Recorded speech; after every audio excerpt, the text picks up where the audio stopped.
Fala galera, aqui é o Garone e eu tô mais uma vez aqui, é claro, para falar de Vasco.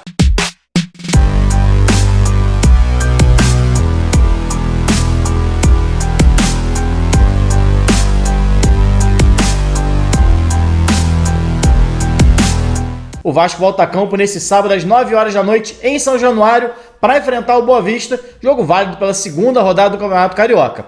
Lembrando que o Cruz Maltino estreou com vitória por 4-2 sobre o Volta Redonda. Já o Boa Vista enfrentou um grande também, logo de primeira, empatou em 1-1 com o Botafogo. Esse será o 19º confronto entre os times na história. O Vasco já venceu 14 vezes, tiveram 3 empates e somente uma vitória do Boa Vista. Curiosamente, aconteceu exatamente em 2011, um ano vitorioso do Vasco, onde o Vasco conquistou a Copa do Brasil, mas começou muito mal o estadual, seu pior início de estadual da história, e entre as derrotas que teve naquele período, exatamente essa única derrota para o Boa Vista. O primeiro duelo entre as equipes aconteceu em 2006, no amistoso ali de meio de temporada, quando o Vasco se preparava para as finais, da Copa do Brasil. Teve um período de paralisação, foi ano de Copa do Mundo, e o Vasco enfrentou o Boa Vista, que havia acabado de conseguir o acesso à elite do futebol carioca naquele ano. Vitória Cruz Maltina por 2-0, gols de Moraes e Edilson Capetinha, que logo depois deixaria o clube. No ano seguinte, o primeiro jogo oficial realmente entre os times e a maior goleada da história do confronto.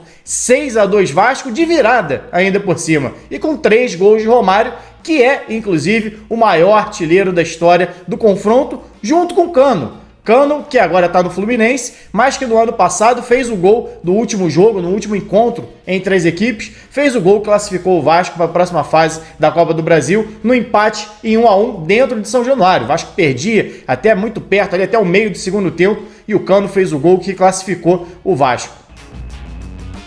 Mas só um detalhe aqui, antes do Boa Vista ser o Boa Vista, que foi refundado, na verdade, em 2004, o Boa Vista era o antigo Barreira, que enfrentou o Vasco algumas vezes na década de 90, para ser mais exato, 5 vezes na década de 90, e o Vasco venceu 2 e empatou 3 vezes. A última delas lá em 97, com 2 gols de Pedrinho e 1 de Mauricinho.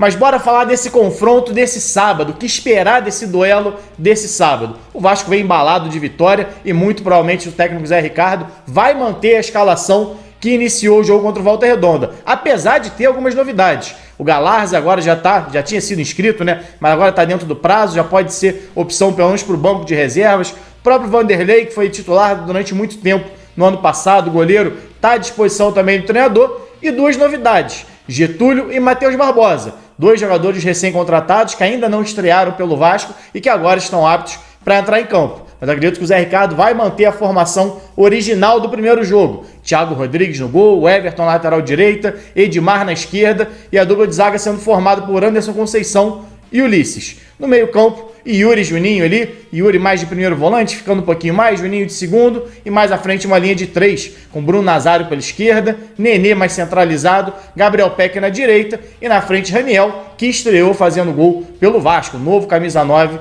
Cruz Maltino. E do outro lado vai enfrentar um Boa Vista que não venceu na primeira rodada, mas teve uma boa atuação, ficou muito próximo, na verdade, da vitória sobre o Botafogo. Começou vencendo por 1-0, gol do Cadu Fernandes, cria da base vascaína, zagueiro que já era conhecido nos juniores, no sub-17, por marcar muitos gols.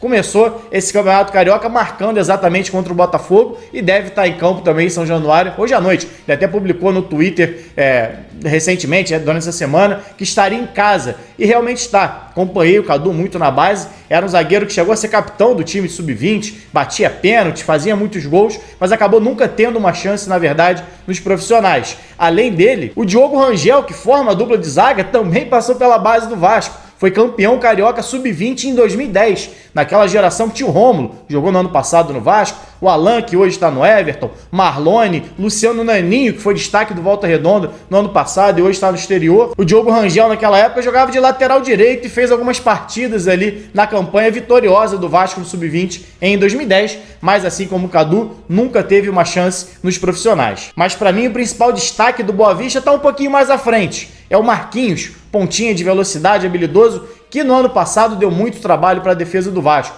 Aliás, esse time do Boa Vista tem 2 características muito marcantes. Essa linha de 3 mais ofensiva, e joga no 4-2-3-1 também, tem muita velocidade. Matheus Alessandro, Marquinhos e o Gabriel um pouco mais centralizado. E eu vejo mais qualidade, principalmente nesse 1 contra 1, nesse duelo individual, nesse drible, exatamente no Marquinhos. E mais à frente tem o Di Maria, que apesar de ter esse apelido, né, de extremo, de ponta, um jogador mais de lado de campo, é um centroavante de 1,93 m. Falei aqui que o Cadu fez o gol contra o Botafogo, mas o gol saiu exatamente de uma jogada aérea, onde o Di Maria ganha na cabeça, bota a bola na trave e o Cadu pega o rebote para fazer 1-0 Boa Vista contra o Botafogo. É um dos pontos altos, um dos pontos fortes desse time do Boa Vista, a jogada aérea, até por ter um lateral experiente como é o Wellington Silva, passou por Fluminense, Flamengo, Bahia, rodou o Brasil inteiro e está no Boa Vista já até há algum tempo, que é um bom cruzador, foi dele inclusive o cruzamento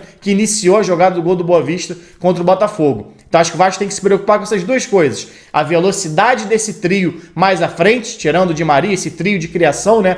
Marquinhos, Matheus Alessandro e Gabriel, e o jogo aéreo com Di Maria, com Cadu e com Diogo.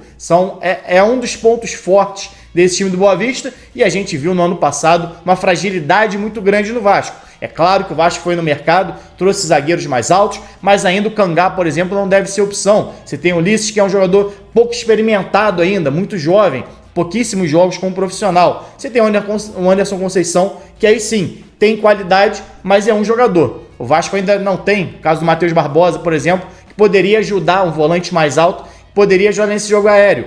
O Yuri não é e nem o Juninho. Olhando o atual time titular, sem Getúlio, sem Matheus Barbosa, sem Cangá, ainda não é aquele time alto como a gente esperava e como se desenha, inclusive, para a temporada, com Isaac, alguns jogadores mais altos que foram contratados. Então esse pode ser um ponto-chave para a partida de hoje. Bom, galera, é isso. Mais tarde, já sabe, acabou o jogo, 10, 15 minutinhos depois, começa o pós-jogo aqui no canal. Então se inscreve, deixa o like nesse vídeo também para dar uma moral. E se quiser participar do chat, que vai rolar, que rola sempre nas lives aqui, vira um membro.